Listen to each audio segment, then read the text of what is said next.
Olá, estudante do 9º ano.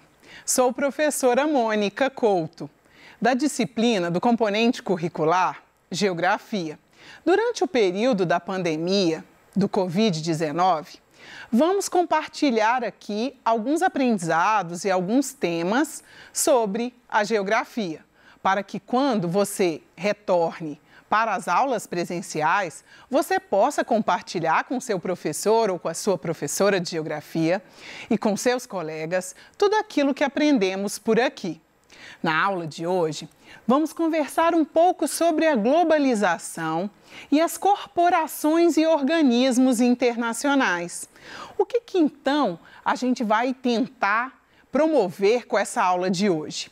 Ao final da aula, então, a ideia é que você entenda um pouco o que é esse processo de globalização e quais são as suas consequências para a nossa vida, para a economia, para as questões relacionadas ao meio ambiente e para a sociedade em geral. Nós vamos também compreender o papel dessas corporações internacionais que acabam surgindo com esse fenômeno que é a globalização, de interligação entre os diferentes espaços. Então, quais são os papéis dessas corporações internacionais nesse cenário onde todos os países se veem e estabelecem algum tipo de interdependência? Para a gente começar, eu te desafio a observar esse mapa. Esse mapa mundi aí, ele traz a expansão de uma rede de fast food no mundo, que eu acredito que você saiba qual é, mas daqui a pouco a gente revela que rede é essa. Os círculos aí, eles representam então a dimensão, a quantidade de estabelecimentos que essa rede de fast food tem em cada país, em cada continente. Então, a leitura que você deve fazer da legenda desse mapa é aquela: quanto maior o círculo, maior o número de estabelecimentos dessa determinada empresa. Quanto menores os círculos, menor é o número de estabelecimentos. Diga-se de passagem que o Brasil está aí na casa de uns 1.000 estabelecimentos dessa rede de fast food. Se a gente pensa, por exemplo, o Japão ou o próprio Estados Unidos, de onde a rede é originária, a gente tem mais de 3.600 unidades. Como o fenômeno da globalização, e aí agora para a gente problematizar um pouquinho, como é que o fenômeno da globalização propiciou a expansão dessa rede de fast food por todo o mundo? O que você acha que fez com que, quais características que o fenômeno da globalização traz que permitem a ampliação de uma rede de fast food, ou podia ser de uma empresa, e aí a gente já está dando uma deixa aqui para as multinacionais e as transnacionais, que são aquelas empresas que têm sede em um país, a matriz em um determinado país e as filiais espalhadas pelo mundo. Aqui, então, a gente tem um exemplo já de uma característica da globalização, que é essa da expansão da industrialização para diferentes territórios. As indústrias, elas crescem. E aí, a expansão dessa indústria específica, que eu acredito que você já tinha pensado, e que aqui na imagem você vai saber qual é, que é o McDonald's. Por que o McDonald's, então, cresceu tão significativamente? Ele vira um marco do capitalismo, principalmente com o final da Guerra Fria. A melhoria das condições de transporte e comunicação, que tem um pouco a ver com esse termo aí, com a revolução técnico-científica e informacional. A revolução industrial associada ao capitalismo faz com que as relações entre os países, elas sejam cada vez mais próximas. A gente tem a ideia de dizer que a globalização reduz as distâncias. Ela reduz não as distâncias físicas, Os quilômetros entre nós e os Estados Unidos continuam os mesmos, entre nós e o Japão continuam os mesmos. Mas a forma como a gente consegue buscar um determinado produto, uma determinada informação, é quase que em tempo instantâneo. E a expansão dessa rede de fast food, ela ocorreu também em função do final da Guerra Fria. Se a gente teve uma guerra entre Estados Unidos e União das Repúblicas Socialistas Soviéticas, que depois a União Soviética se desfaz, tema para outras aulas de história, e se transforma em Rússia e outras repúblicas, né, outros países independentes, a gente tem nesse momento da Guerra Fria, quando entra em colapso, então, a União Soviética e a Guerra Fria chega ao fim, um dos marcos é a instalação pela potência norte-americana de um McDonald's na capital Moscou, no país aí que hoje a gente chama de Rússia, que era a antiga União das Repúblicas Socialistas Soviéticas. Foi uma coisa extraordinária, olha a fila de russos para ter acesso ao sanduíche, enfim, ao fast food. O volume de pessoas que foram contratadas e o volume de candidatos. Lembra que na questão da Guerra Fria, a potência socialista, ela teve muita dificuldade em garantir a qualidade de vida da sua população, mesmo porque tudo era função do governo. Então, como o governo era obrigado a manter tudo que aquela sociedade utilizava, um dos problemas do final do socialismo na URSS foi esse, né? As pessoas se tornaram empobrecidas. O país ele acabava se dedicando a alguns setores da economia em detrimento de outros. Então, aqui a gente tem um exemplo de como o capitalismo e como a globalização atua, né, no mundo assim. E afinal, então, o que é globalização? Já adiantei em parte, né? Mas a globalização são essas transações econômicas, o conceito de globalização.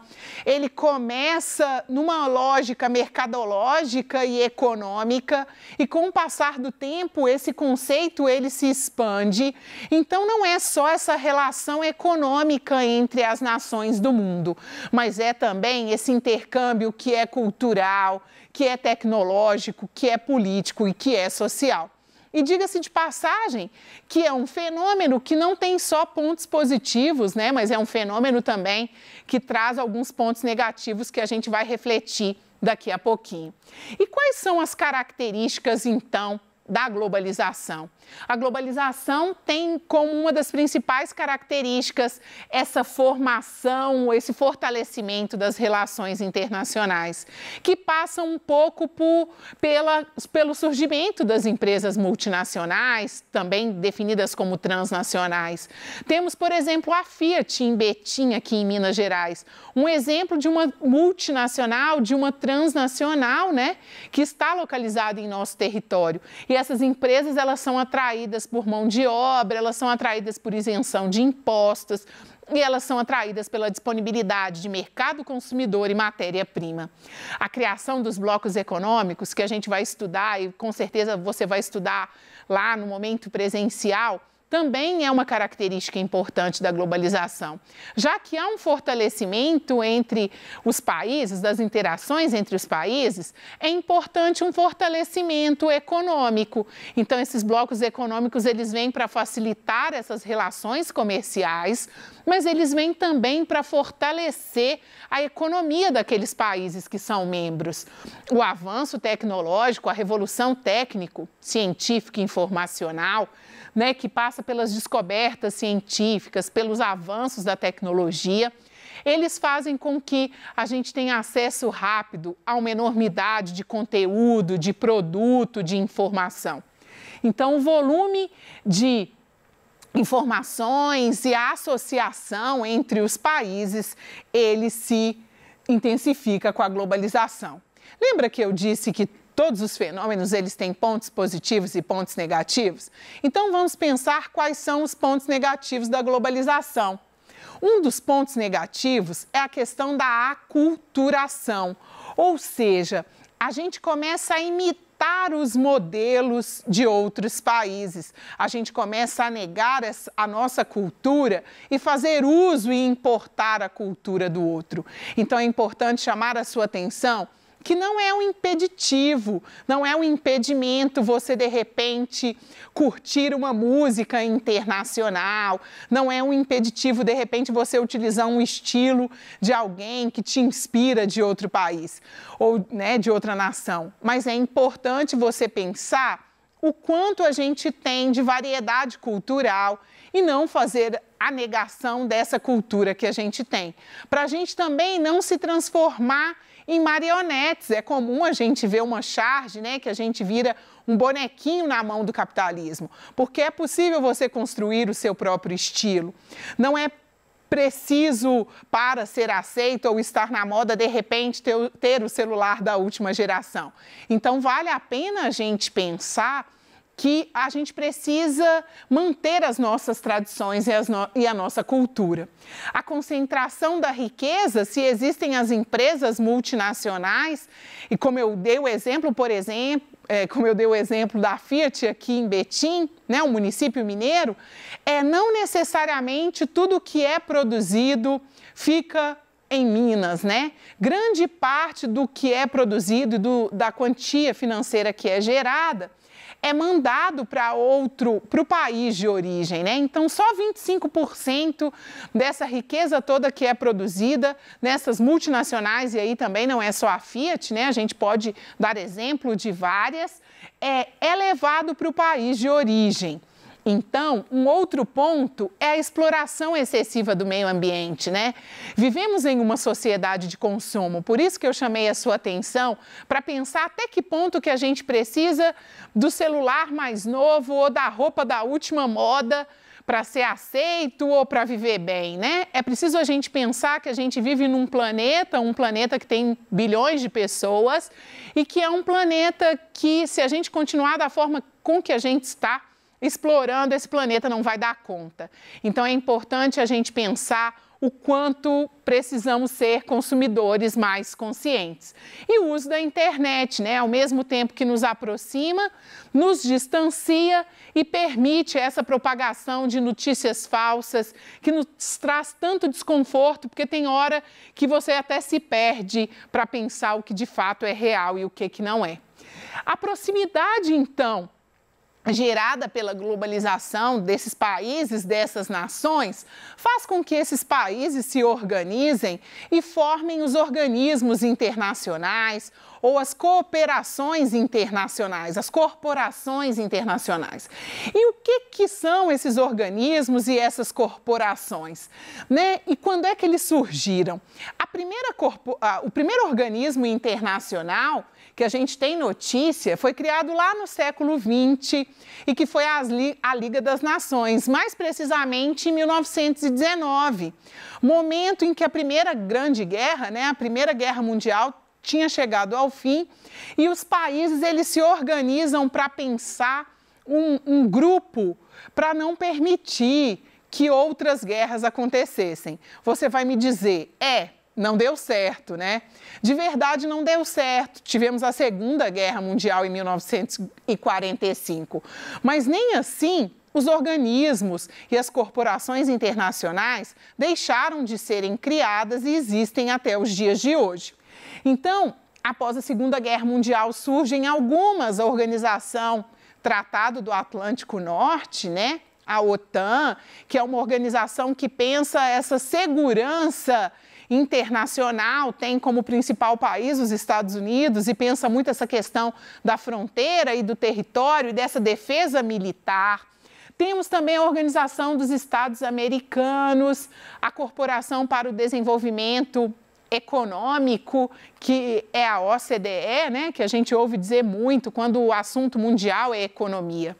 E, por fim, a ONU, né? A ONU que surge logo depois do fracasso da Liga das Nações. Então, a ONU ela vem ser batizada em 1945, mas ela surge lá em 1920, 21, mais ou menos, quando você tem a fragilidade aí da Liga das Nações.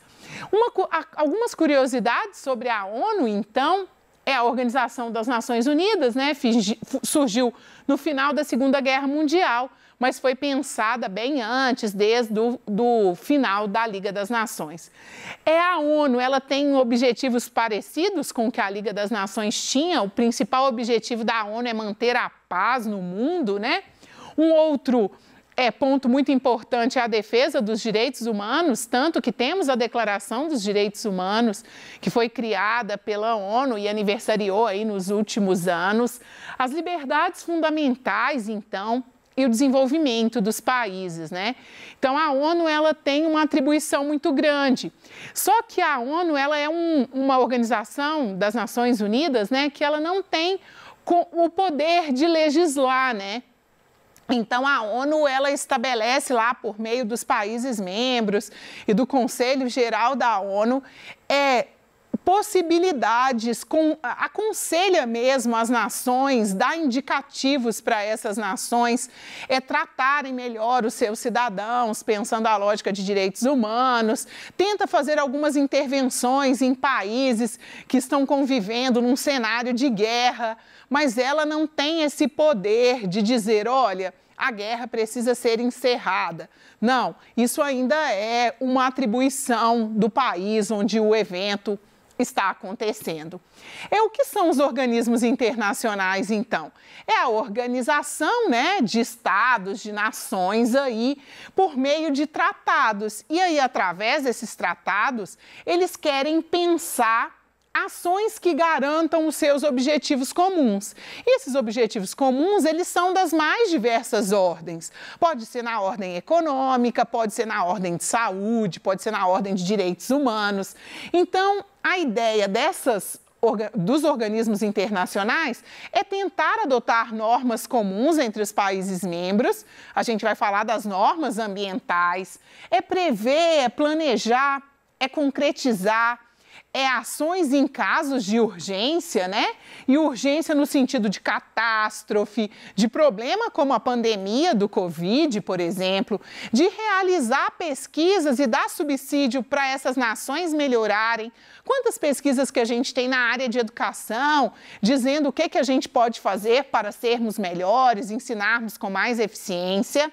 E prestar serviço para a cooperação econômica, cultural, social e médica, que veio meio que como um resumo, né? E para a gente pensar a aplicação dessas organizações internacionais no mundo, eu trouxe aqui uma notícia, né? Que a OMC, a Organização Mundial da Saúde, soltou em 11 de março foi a notícia, né? E aqui ela foi reeditada aí. 11 de março, a Organização Mundial da Saúde, então, diante do cenário de alastramento aí, né, da doença, veio à mídia e decretou pandemia, a questão da doença aí causada pelo vírus aí, o Covid-19. Então, olha como é importante a atuação desses organismos para alertar o mundo de problemas, né, que aí nesse caso médico, de saúde aí. E aqui, então, para a gente pensar e ampliar os seus conhecimentos, tem uma outra ação que foi feita pela ONU, né, junto lá com os países membros em 2015, que foi um acordo sobre os Objetivos de Desenvolvimento Sustentável. Então, a ONU reuniu com os países membros aí e reformulou os antigos Objetivos de Desenvolvimento do milênio. Se passaram aí 20 anos, 15 anos aproximadamente, que eles eram do ano 2000, e os países acordaram ações, 17 objetivos para pensar uma humanidade mais justa, mais solidária, um planeta mais sustentável. Então, como a gente avalia a atuação da ONU, né, no que se refere à pauta ambiental? A ONU tem feito grandes iniciativas para pensar essa melhoria das condições de vida no mundo como um todo. Então, é um organismo que atua de uma forma que pode auxiliar a população mundial, mesmo porque consegue patrocinar as pesquisas e nos dar indicações de melhoria de qualidade de vida, por exemplo, no nosso país. Então, já no final da nossa aula, né, o que a gente viu, o que você aprendeu com a nossa aula de hoje? Você aprendeu que a globalização é esse fenômeno de integração entre os países, integração econômica, política, cultural e social, tecnológica. Você percebeu que a globalização ela está baseada numa sociedade de consumo. Então, mais uma vez, eu te convido a ser um consumidor consciente. É possível viver feliz e bem consumindo menos, e isso é um desafio para garantirmos um planeta sustentável. E você percebeu também que os organismos internacionais, eles são muito importantes na mediação, né, dos conflitos entre os países. Como a gente disse, é claro que eles não têm poder de definir o que o país vai fazer, mas é possível por meio de pesquisas, né, fiéis, assim, pesquisas que a gente pode considerar, trazer uma melhoria e uma cooperação e uma estabilidade para o planeta, pensando todas as questões, desde âmbito social, econômico e natural. Então, a aula de hoje a gente termina por aqui. Um até breve, eu espero contar, né, com você aí para a nossa próxima aula, para a gente aqui no 9º ano aprender muitos temas da geografia que vão lhe dar, né, condições de fazer bem o ensino médio. Um abraço e até a nossa próxima aula.